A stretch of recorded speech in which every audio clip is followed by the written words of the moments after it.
Hello folks, hope you're all doing well. What can I say? What a glorious day. And if I spin round, hopefully you'll see we've finished the Polytunnel. So let's take a walk down here. It is a little bit windy, so what we'll do is we'll head inside the Polytunnel and I'll show you the last little bits and pieces that we did to put it together with getting the cover on and whatnot, and I'll tell you all about the sort of pros and cons and the different bits and pieces with it.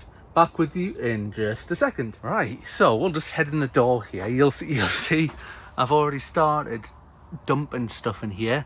We've got some tomato halos there and some air pots for some more tomatoes as well, some chicken manure, cut off plastic, a cardboard box and a pallet, and there's even some canes over here as well. Anyway, the Polytunnel, we're inside it. It's finished at last. It's been a bit of a labour of love. It's taken us ages to get it built, but at last I think we are kind of there, but I'll tell you about that in a moment. Anyway, let's have a spin around and I'll show you the last few bits and pieces that we did. What I can't show you very well is on the outside of all these hoops, you might just be able to just about see it there, is that all the metal parts that touch the cover have, oh, I nearly tripped over a pallet there. That would have made a good video. All the hoops on the outside have got tape around them, and that's anti-hotspot tape, so it makes the plastic last longer when it's touching the metal bits. So you don't want the plastic directly on the metal, because the metal gets super hot during the day when the sun's out like it is today. What else did we do? The base rail, that was next. So you can see we've got the base rail all along the bottom there. So to start with, all the nuts and bolts along there and up into the corner there were undone, and it was raised around about 7 centimeters up off the ground. And what we did then is put the cover over. The end bits get put in first, so you can see there above the door on the outside there's a batten that holds that in place, and then once you've come round the sides you need to you sort of push it down with your foot and trap it into the base rail, and there's little plastic strips that run along the outside that trap it in there. So we did that on both sides, left and right.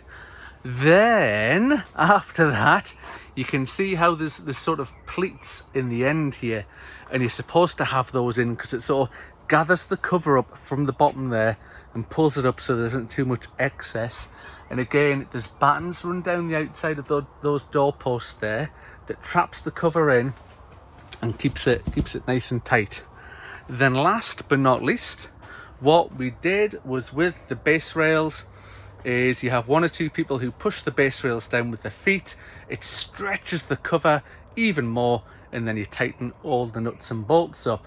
So we now have a really nice, you hear that sort of drum tight cover. However, we have 2 problems.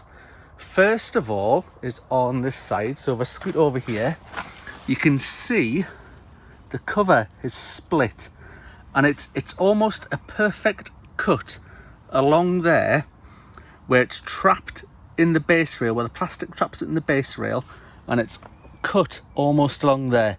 Now normally I would have thought, oh my days, we've done something wrong, what on earth's happened there? But if we go over to the other side, and pretty much in the identical place in the middle of the tunnel, it's done the same thing there. Fair enough, it's nowhere near as long on this side, but there's a wee split in there as well. So I'm gonna have to get some pictures of it, and I'm gonna get that sent off to First Tunnels, and I'm gonna see what they say about it, because, you know, if it was just one little bit on one side or something like that, I would maybe have accepted that it was our fault when we were putting it together.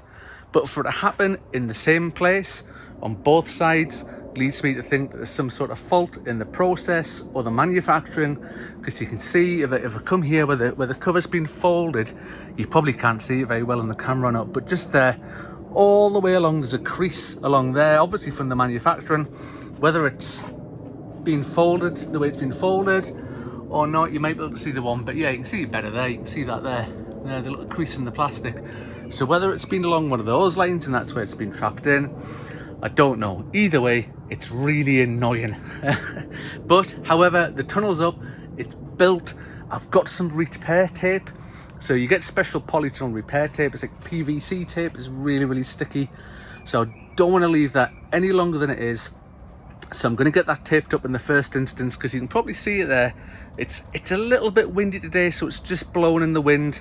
So we need to get that sorted ASAP. Oh, there we have it. After nearly a month of ups and downs and bits of time here and there, we finally managed to get the polytunnel built.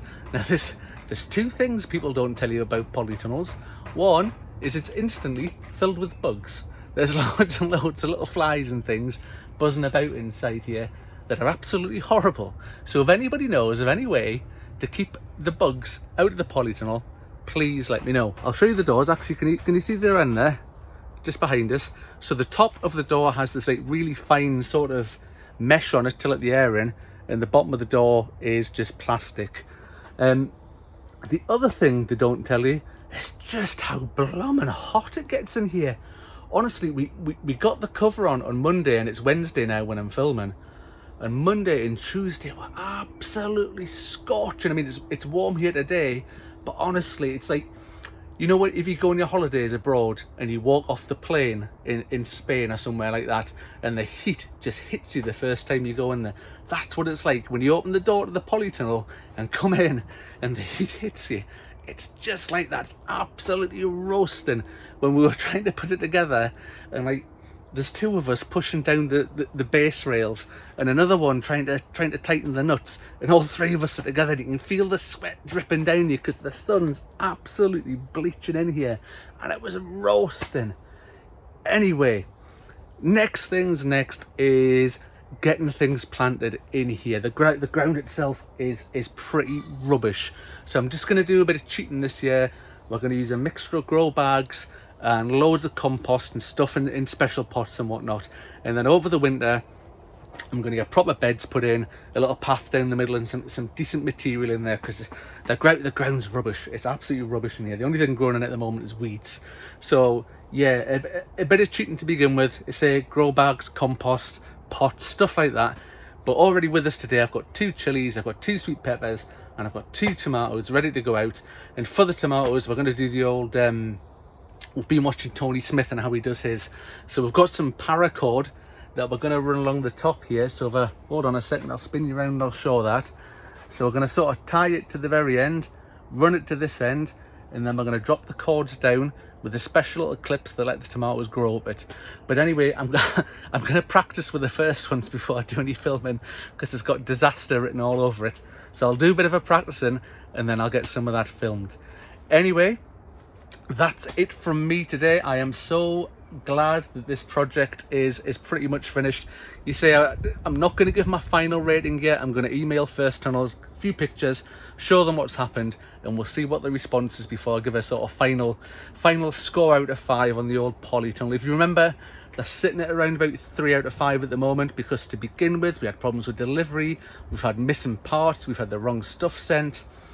But the construction, the quality of the materials, the metal, the wood for the doors and stuff like that is brilliant. It's absolutely brilliant.